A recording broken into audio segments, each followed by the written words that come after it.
الحمد للہ حمدا موافیا لنعمہ مکافیا لمزیدہ والصلاة والسلام علی سید الانبیاء والمرسلین اما بعد فاعوذ باللہ من الشیطان الرجیم بسم اللہ الرحمن الرحیم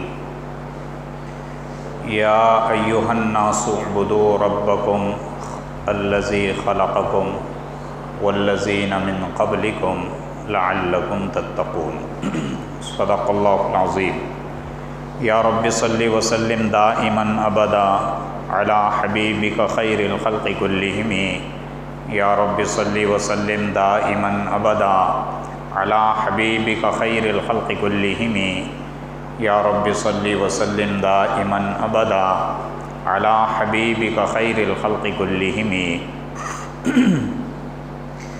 بزرگان محترم، پیارے دوستو، اللہ رب العزت کا بے انتہا کرم اور احسان ہے کہ اللہ رب العزت نے فتنوں کے دور میں بھی مجھے اور آپ کو نیک اعمال کی توفیق عطا فرمائی ہے اور جمعہ کی نماز کی ادائیگی کے لیے اپنے گھر میں لایا ہے۔ یہ اللہ رب العزت کا بے انتہا احسان ہے۔ 2 جمعہ سے جو بات چل رہی تھی وہ فلسطین کے تعلق سے، اسرائیل اور یہودیوں کے تعلق سے، اور اسی طرح کچھ قیامت کی علامتوں سے متعلق چل رہی تھی۔ 2-4 باتیں وہ بھی تھی جو اس تعلق سے رہ گئی تھی، علامت قیامت کے تعلق سے، کیونکہ حالات ایسے ہیں کہ ہر کوئی کشمکش کا شکار ہے۔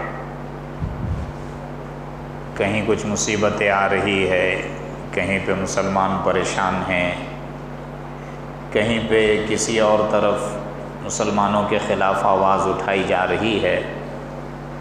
تو یہ سب جو زمانہ ہے، جو حالات ہے، یہ مجھے اور آپ کو قیامت کی طرف لے کر جا رہے ہیں۔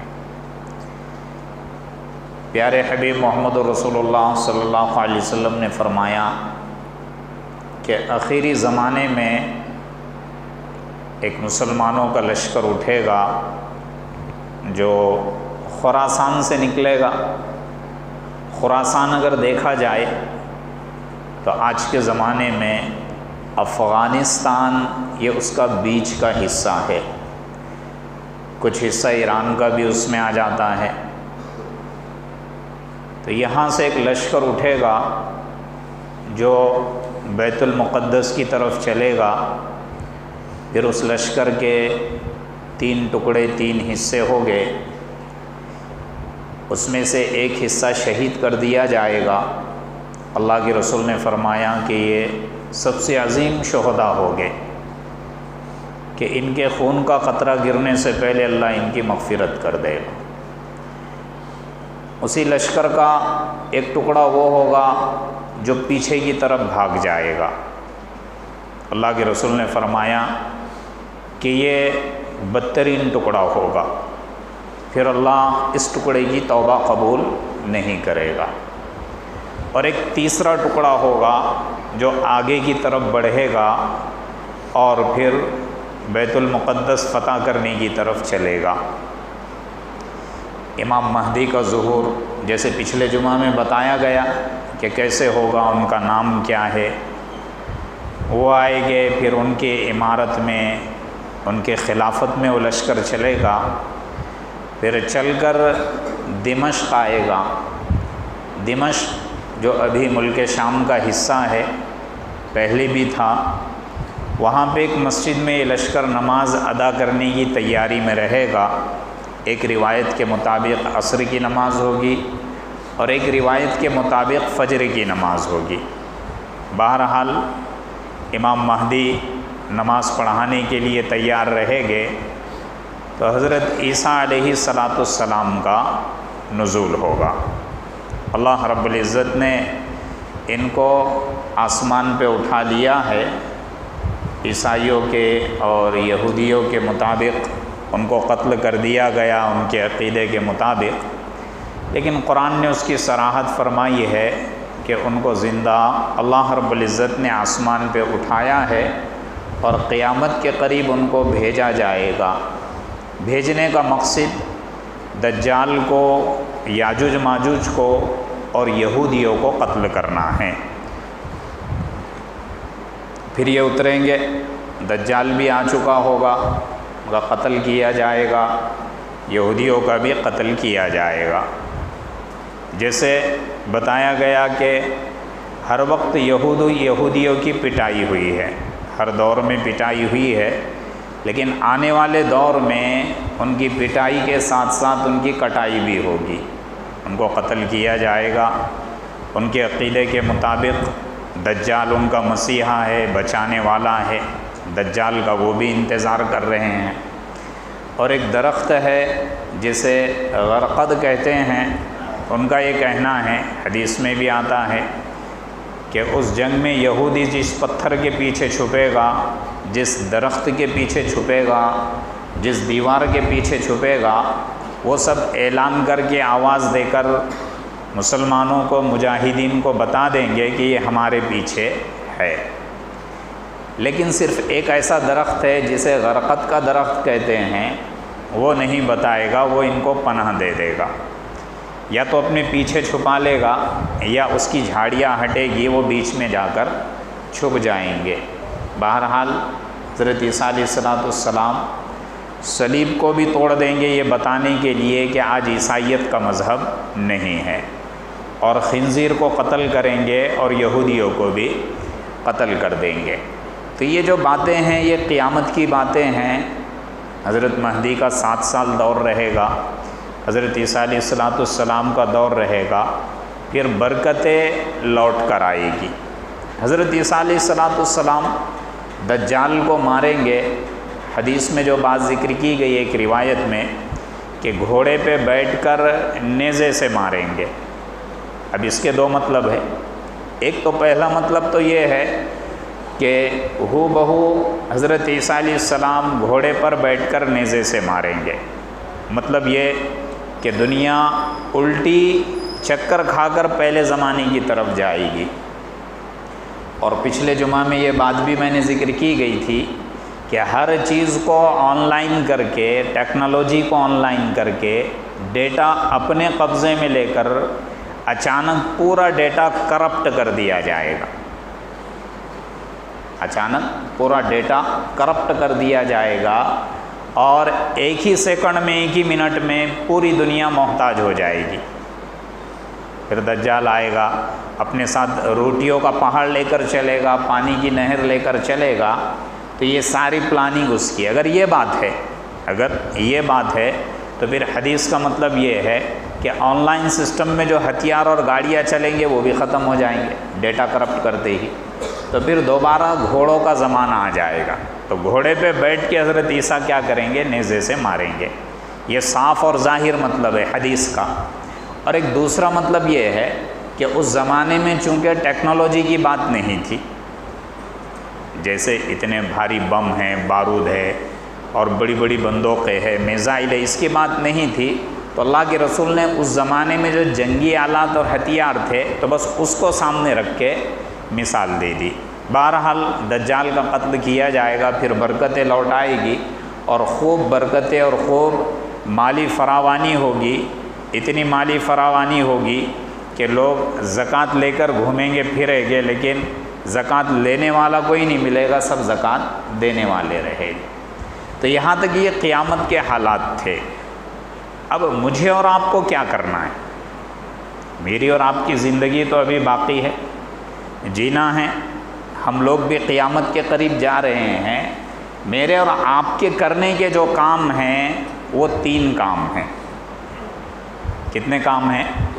3 کام ہیں۔ سب سے پہلا کام یہ ہے کہ میں اور آپ یہ سوچے، محاسبہ کرے کہ تعلق مع اللہ کیسا ہے۔ سب سے پہلا اللہ سے میرا تعلق کیسا ہے۔ دوسرا کام یعنی دوسرا یہ سوچے کہ بندوں کے ساتھ میرا تعلق کیسا ہے۔ اور تیسرا کام اور تیسرا یہ سوچے کہ میری اپنی ذات کے ساتھ میرا تعلق کیسا ہے۔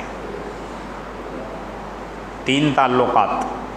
سب سے اہم کہ شریعت بھی جس کے لیے نافذ کی گئی، اور آپ پورے قرآن کا مطالعہ کر دے، احادیث کا مطالعہ کر دے، سیر صحابہ کا مطالعہ کر دے، صحابہ کی زندگی کو دیکھے، بزرگان دین کی زندگی کا مطالعہ کرے، سب کا نچوڑ یہی نکلے گا کہ ساری جو محنتیں کی جا رہی ہے وہ صرف انہی 3 تعلقات کے لیے کی جا رہی ہے کہ اللہ کے ساتھ تعلق، ریلیشن اور کنیکشن کیسا ہے، بندوں کے ساتھ تعلق، ریلیشن اور کنیکشن کیسا ہے، اور خود اپنی ذات کے ساتھ ریلیشن اور تعلق، کنیکشن کیسا ہے۔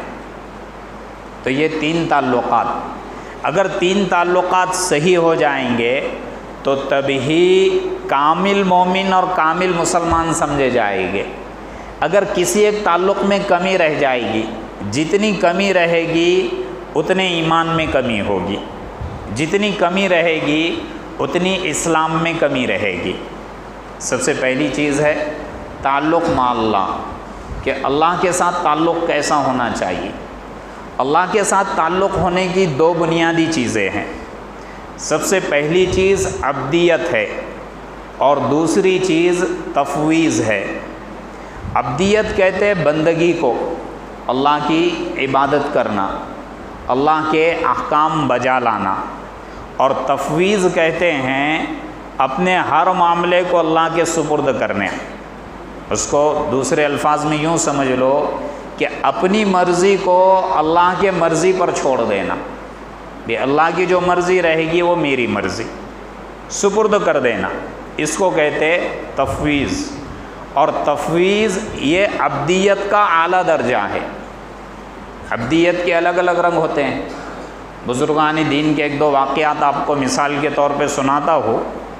علماء دیوبند میں سرخیل جتنے بھی علماء دیوبند ہے ان میں حاجی امداد اللہ صاحب مہاجر مکی رحمۃ اللہ علیہ گزرے، اسی طریقے سے مولانا رشید احمد گنگوئی رحمۃ اللہ علیہ گزرے، مولانا قاسم صاحب نانوتوی رحمۃ اللہ علیہ جو دارالعلوم دیوبند کے بانی ہیں وہ بھی گزرے۔ اب عبدیت کا رنگ دیکھو، اللہ والوں میں عبدیت کا رنگ کیسے ہوتا ہے۔ حضرت حاجی امداد اللہ مہاجر مکی رحمۃ اللہ علیہ کو اگر لیتے ہیں، وہ جب کبھی بیمار ہو جاتے تو تھوڑی سی بھی بیماری آتی تو ہاں ہاں کرتے، پورا گھر سر پر لے لیتے، مجھے یہ ہو گیا، مجھے وہ ہو گیا۔ جیسے ہوتا ہے نا زکام بھی آ جائے تو بعض مرتبہ بیماری بہت ہارڈ محسوس ہوتی ہے۔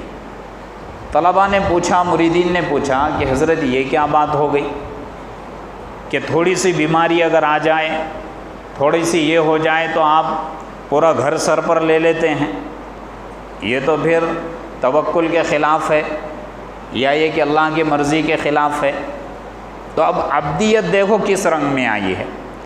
حاجی صاحب فرمانے لگے کہ کیا بیماری کو لے کر میں اللہ کے مقابلے پہ آ جاؤں، میں یہ کہوں کہ نہیں میں بہت طاقتور ہوں، تو مجھے جتنا آزمانا چاہ سکتا ہے آزماؤ۔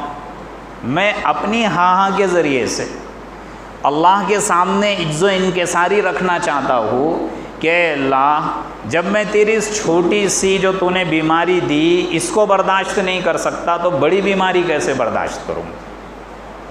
اسے کہتے عجز و انکساری، تکبر سے، کبر سے، گھمنڈ سے اپنے آپ کو بچانا ہے۔ بے عبدیت اسی کے اندر ہوگی جو کبر سے خالی ہوگا، جو طاقت سے، میں پنے سے خالی ہوگا، گھمنڈ اس کے اندر نہیں ہوگا تو یہی کبر ہوگا۔ ایک ہوتا ہے بیماری سے ڈر جانا اور ایک ہوتا ہے بیماری کا عجز اللہ کے سامنے رکھنا، دونوں الگ الگ چیزیں ہیں۔ ڈر جانا یہ الگ خوف ہے، لیکن اللہ کے سامنے عجز اور انکساری رکھنا یہ الگ چیز ہے، اسے عبدیت کہتے ہیں۔ اور مولانا رشید احمد گنگوئی رحمۃ اللہ علیہ کو اگر دیکھے، انہیں اگر تھوڑی سی بیماری ہو جاتی، زکام ہو جاتا، بخار آ جاتا، تو پھر وہ شاگردوں سے، طلباء سے، مریدین سے کہتے جلدی سے ڈاکٹر کو بلا لو، کون سا ڈاکٹر اچھا ہے، ادھر بلا لو، ادھر بلا لو، اس کو بتا دو، اسپیشل کون سا ہے اس کو بتا دو۔ مریدین نے اور طلبہ نے کہا کہ حضرت یہ کیا بات ہو گئی، توکل کے خلاف کام ہو رہا ہے۔ بھئی بیماری اگر آپ کو آ رہی ہے تو اللہ کی ذات پہ بھروسہ رکھو، اللہ کیا کرے گا، اچھا کر دے گا۔ یہ تو توکل کے خلاف ہو گئے کہ آپ کو اللہ پہ بھروسہ نہیں۔ تو مولانا رشید احمد گنگوئی رحمۃ اللہ علیہ نے کہا کہ جو لفظ آپ نے توکل کا استعمال کیا پہلے اس کا معنی سمجھو۔ اس کا معنی یہ ہے توکل کا کہ اللہ نے جو اسباب رکھے ہیں ان اسباب کو اختیار کرو اور اسباب کی تاثیر اللہ کے حوالے چھوڑ دو۔ مطلب یہ مت سوچو کہ دوا شفا دینے والی ہے، بخار آیا گولی کھا لو، زکام آیا گولی دوا استعمال کرو، جیسی بیماری آئی وہ دوا استعمال کرو، لیکن شفا والی ذات کس کو سمجھو، اللہ کو سمجھو۔ کہ توکل اسے کہتے ہیں، اسباب کو اختیار کرنا اور بھروسہ اور یقین اللہ کی ذات پہ رکھنا۔ پہلی بات تو یہ ذکر کی، اسے بھی عبدیت کہتے ہیں۔ دوسری بات یہ ذکر کی کہ میں علاج اس لیے کرتا ہوں کہ علاج کرنا سنت ہے، اور اصل سنت ہی عبدیت ہے۔ یہ اللہ کے رسول کی پیروی یہی تو عبدیت ہے کہ اللہ والے اس میں بھی سنتوں کو دیکھتے ہیں۔ اللہ کے رسول صلی اللہ علیہ وسلم کو بخار آ جاتا تو اب علاج کی غرض سے نہر میں چھلانگ لگا دیتے، یعنی تیرتے، یا ٹب میں، پانی کے ٹب میں آپ بیٹھ جاتے۔ جیسے بعض بخار ایسے ہوتے ہیں کہ پانی اگر ڈال دیا جائے تو بخار کیا ہو جاتا ہے، کم ہو جاتا ہے۔ آپ کبھی حجامہ کرتے، کپنگ وغیرہ کرتے علاج ہی کی غرض سے، تو کہا کہ علاج مسنون ہے، سنت ہے، اور سنت کی پیروی یہ عین عبدیت ہے۔ سنت کی پیروی یہ عین عبدیت ہے۔ جس کے اندر عبدیت ہوگی وہ اللہ کے رسول صلی اللہ علیہ وسلم کی 100% پیروی کرے گا، وہ سنتوں سے محبت رکھے گا۔ ایک تو رنگ عبدیت کا یہ ہے۔ اسی طریقے سے حضرت مولانا قاسم نانوتوی رحمۃ اللہ علیہ، جنہیں حجت الاسلام کہتے، اسلام کی دلیل کہتے ہیں، ان کو بیماری کتنی ہی بڑی آ جائے وہ اف تک نہیں کرتے تھے، کسی کے سامنے کوئی شکایت نہیں۔ زیادہ اگر بیماری ہو جائے تو کسی حکیم اور ڈاکٹر کو بتا دے، بس ان کی اور حکیم کی اور ڈاکٹر کی بات ہوتی، تیسرا بیچ میں کوئی انوالو نہیں رہتا۔ کبھی کبھار حکیم ڈاکٹر اگر بول دے کہ حضرت کو ایسی بیماری ہوئی تھی، وہ علاج کے لیے آئے تھے، تو شاگرد اور مرید اور گھر کے لوگ کہنے لگے کہ یہ کیا بات ہو گئی کہ آپ بیمار ہو گئے، ہم کو بتایا نہیں، ہم کو خبر نہیں کی، بتا دیتے۔ تو حضرت مولانا قاسم نانوتوی رحمۃ اللہ علیہ کہنے لگے کہ دیکھو بیماری دینا یہ اللہ کے ہاتھ میں ہے، شفا دینا یہ اللہ کے ہاتھ میں۔ اللہ کی مرضی یہ ہے کہ میں بیمار رہوں، اللہ کی مرضی یہ ہے کہ میں بیمار رہوں۔ میں اکیلے میں جا کے علاج کروا لیتا ہوں، اللہ کی مرضی یہ ہے کہ میں تندرست ہو جاؤں۔ تو کہتے ہیں سر تسلیم خم ہے جو مزاج یار میں آئے، یعنی میرے دوست کو جس میں خوشی مل رہی ہے میں اس میں خوش ہوں۔ بھی اللہ مجھے بیماری دے رہا ہے تو میں اس میں خوش ہوں، میں آپ کو کیوں کہوں، کیوں شکوہ شکایتیں کروں کہ میں ایسا بیمار ہو گیا ویسا بیمار ہو گیا۔ تو اسے کہتے ہیں عبدیت کا یہ تیسرا رنگ، سنتوں کی پیروی، یہ بھی عبدیت ہے۔ اس سے اللہ کا تعلق اور رشتہ مضبوط ہوگا۔ بے اللہ کی مرضی کے ساتھ اپنی مرضی کو لگا دینا، اپنی مرضی کو اللہ کی مرضی پر قربان کر دینا، یہ بھی عبدیت ہے۔ تو اللہ سے تعلق اگر مضبوط کرنا ہے تو پھر عبدیت کو زندگی کے اندر لانا پڑے گا، عجز و انکساری کو زندگی کے اندر لانا پڑے گا۔ یہ عبادتوں کے تعلق سے بھی ہمارے اندر آ جائے گا۔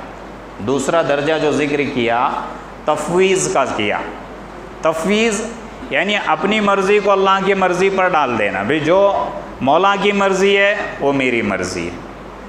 حضرت حاجی امداد اللہ مہاجر مکی رحمۃ اللہ علیہ نماز پڑھ رہے تھے، بڑے اللہ والے علماء دیوبند کے جتنے بڑے بڑے اللہ والے ہیں وہ سلسلے کے سب سے ہیڈ وہی ہے، حاجی امداد اللہ صاحب مہاجر مکی رحمۃ اللہ علیہ۔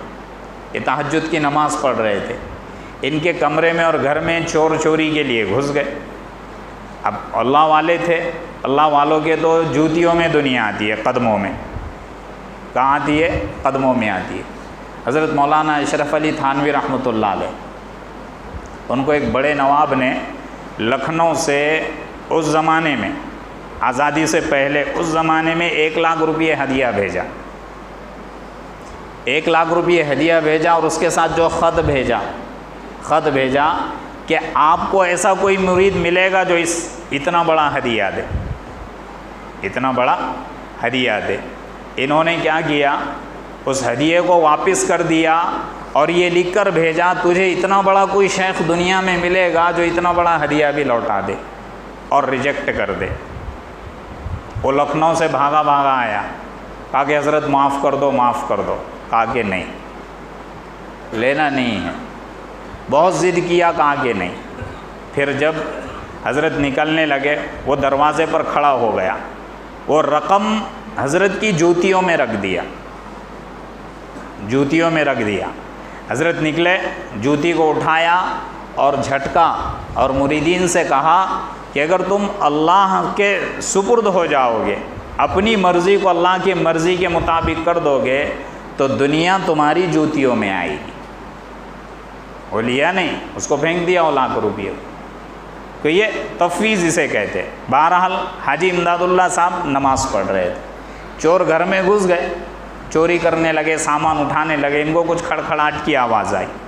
آواز آنے کے بعد انہوں نے اپنی نماز مکمل کی اور پھر پلٹے تو چور کچھ کپڑے وغیرہ، ان کی چادر وغیرہ لے کر جا رہے تھے۔ انہوں نے آواز دے کر بلایا کہ ارے بے وقوف ہو، تم کو چوری بھی کرنا نہیں آتی کہ کیسے چوری کرنا ہے، کیسے گھر کو صاف کرنا ہے۔ کہا کہ ادھر آؤ۔ وہ پریشان ہو گئے چور۔ کہا کہ دیکھو وہ کونے میں جو چھوٹی سی لکڑی کی الماری پڑی ہوئی ہے، اس میں بہت سارے پیسے رکھے ہوئے، وہ لے کر چلے جاؤ۔ وہ چوروں نے کھول کر دیکھا، اس میں بٹوا دیکھا تو بہت سارے پیسے تھے، وہ لے کر چلے گئے۔ انہوں نے فوراً 2 رکعت شکرانے کی نماز پڑھی کہ اللہ تیرا شکر ہے کہ جو وبال تھا وہ نکل گیا، کب سے میں نماز پڑھ رہا تھا، میرا دھیان اس کی طرف جا رہا تھا، تیرا اللہ کا شکر ہے وہ وبال نکل گیا، اب میں اطمینان سے تیری طرف رخ کر کے نماز پڑھ سکتا ہوں۔ تو یہ مال کو، دنیا کو نکال رہے، 2 رکعت شکرانے کی نماز بھی ادا کر رہے۔ اب چرچے میں آ گئے، دن میں حضرت کے گھر میں چوری ہو گئی، طلباء نے، مریدین نے آواز پھیلا دی۔ تب جہاں پہ نیلامی ہوتی وہاں پہ پولیس وغیرہ پہنچ گئی، سب حضرت کو پہچانتے تھے، تو شاگردوں نے، انہوں نے ان کا سامان پہچان لیا کہ یہ حضرت کی چادر ہے، یہ حضرت کا لباس ہے، یہ حضرت کا عصا ہے، اور حضرت کے روپیے پیسے ہے۔ پھر وہ لا کر پورا حضرت کو دے دیا۔ جیسے پورا مال واپس آ گیا، پھر 2 رکعت شکرانے کی نماز پڑھے، کہا کہ شکر ہے اللہ جو میرا مال گیا تھا واپس آ گیا۔ تو ان کی نگاہ نعمت پہ اور مصیبت پہ نہیں ہوتی۔ عبدیت اسے ہی کہتے ہیں کہ میری اور آپ کی نگاہ نعمت اور مصیبت پہ نہیں آنا چاہیے، نہیں جانا چاہیے، نعمت دینے والے پر اور مصیبت دینے والے پہ جانا چاہیے۔ اور میری اور آپ کی جو سب سے بڑی مصیبت ہے، جو میرے اور آپ کے اندر عبدیت فوت ہے، عبدیت ختم ہے، وہ یہ مصیبت ہے کہ میری اور آپ کی نگاہ بھی نعمت پہ رہتی اور میری آپ کی نگاہ بھی مصیبت پہ رہتی کہ مجھے یہ چیز مل جائے، یہ چیز مل جائے۔ اگر نعمت دینے والے پر نگاہ رہے گی تو نعمت ملنے پر بھی میں شکر گزار بنوں گا، آپ بھی شکر گزار بنیں گے، اور مصیبت اگر آ گئی تو میں بھی صبر والا بنوں گا اور آپ بھی صبر والے بنیں گے، کیونکہ اللہ کے رسول صلی اللہ علیہ وسلم نے فرمایا کہ مومن کے دونوں ہاتھوں میں لڈو ہوتا ہے، اگر نعمت مل جائے وہ شکر کرے تو اللہ کے قریب پہنچ جاتا ہے، مصیبت آ جائے صبر کرے تب بھی اللہ کے قریب پہنچ جاتا ہے۔ تو میں اور آپ شکر کے راستے بھی اللہ کے قریب پہنچ سکتے ہیں، اور مصیبت آ جائے تو صبر کے راستے بھی اللہ کے قریب پہنچ سکتے ہیں۔ تو یہ عبدیت ہے، عبدیت اور تفویض ہے۔ یہ چند واقعات تھے بزرگان دین کے۔ اب انشاءاللہ تعلق مع اللہ کے بعد صحابہ کے 1-2 واقعات ہے، اور اسی طریقے سے بندوں کے ساتھ میرا اور آپ کا تعلق کیسا ہونا چاہیے، اسی طریقے سے میری اپنی ذات کے ساتھ خود میرا تعلق کیسا ہونا چاہیے، انشاءاللہ آئندہ جمعہ میں ذکر کیا جائے گا۔